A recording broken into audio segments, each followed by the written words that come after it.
हिमालय की ऊंची चोटियों पर, जहां इंसान का पहुंचना नामुमकिन सा लगता है, वहां एक ऐसी झील है जो सदियों से मौत का सन्नाटा ओढ़े बैठी है। उत्तराखंड के चमोली जिले में 16,000 फीट की ऊंचाई पर स्थित रूपकुंड झील। इसे दुनिया स्केलेटन लेक के नाम से जानती है। जब यहाँ की बर्फ पिघलती है तो झील की सतह पर तैरने लगते हैं सैकड़ों इंसानी कंकाल, हड्डियां और नरम चमड़ी के टुकड़े। ये लोग कौन थे? ये यहाँ कैसे पहुंचे? और सबसे बड़ा सवाल, एक साथ इतनी बड़ी तादाद में मौत ने उन्हें कैसे घेरा? आज द कहानी यूनिवर्स में हम इस बर्फीली पहेली की परत दर परत खोलेंगे। इस रहस्य की शुरुआत हुई साल 1942 में। वर्ल्ड वॉर 2 का दौर था, जब एक फॉरेस्ट रेंजर HK मधवाल ने इस झील के किनारे हड्डियों का ढेर देखा। शुरुआत में लगा कि यह शायद जापानी सैनिकों का काफिला था जो रास्ता भटककर यहां ठंड से मर गया। लेकिन जब जांच हुई तो पता चला कि ये हड्डियां सदियों पुरानी हैं। वहां सिर्फ हड्डियां ही नहीं, बल्कि उन लोगों के जूते, छतरियां और कपड़े भी बर्फ में महफूज मिले। साइंटिस्ट्स के सामने एक ऐसी मिस्ट्री थी जिसका जवाब किसी के पास नहीं था। क्या यह कोई महामारी थी या फिर कोई बुरा हादसा?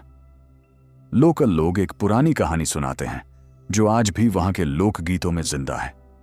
कहते हैं कि 9वीं सदी में कन्नौज के राजा जसदहवल अपनी गर्भवती पत्नी और पूरे काफिले के साथ नंदा देवी की यात्रा पर निकले थे। राजा ने यात्रा के नियम तोड़े और शोर शराबा किया, जिससे मां नंदा देवी क्रोधित हो गईं। कहा जाता है कि उन्होंने एक ऐसा तूफान भेजा जिसमें आसमान से लोहे जैसे सख्त गोले बरसे। राजा, उनकी रानी और उनके सारे सेवक वहीं ढेर हो गए।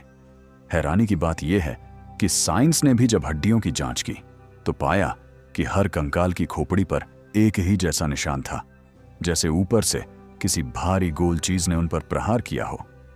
क्या वो गोले बड़े बड़े ओले हेलस्टोन्स थे? ये थ्योरी सदियों पुरानी कहानी को सच साबित करती दिखती है।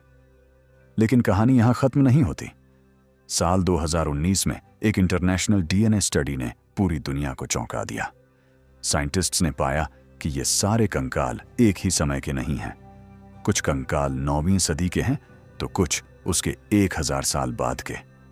सबसे बड़ा झटका तब लगा जब पता चला कि इनमें से एक बड़ा ग्रुप साउथ एशिया, भारत का था ही नहीं।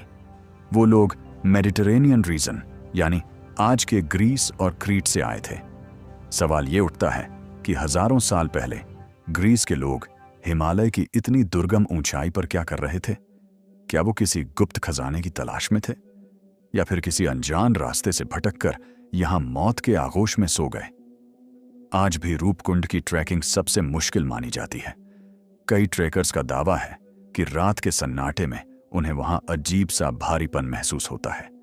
इन कंकालों को सरकार ने अब सुरक्षित करने की कोशिश की है, क्योंकि पहले यहां आने वाले लोग हड्डियां अपने साथ ले जाते थे। लेकिन आज भी जब बर्फ पिघलती है तो ये स्केलेटन लेक दुनिया के सामने वही सवाल खड़ा करती है कि क्या इंसान कभी कुदरत के इन खौफनाक रहस्यों को पूरी तरह समझ पाएगा, या फिर ये कंकाल ऐसे ही सदियों तक उन अनसुलझे सवालों के गवाह बने रहेंगे। रूपकुंड की ये दास्तां हमें याद दिलाती है कि हिमालय की हर चोटी एक रहस्य छिपाए बैठी है। आपको क्या लगता है, क्या वो लोग देवी के श्राप का शिकार हुए या फिर वो ग्रीस के कोई भटके हुए यात्री थे?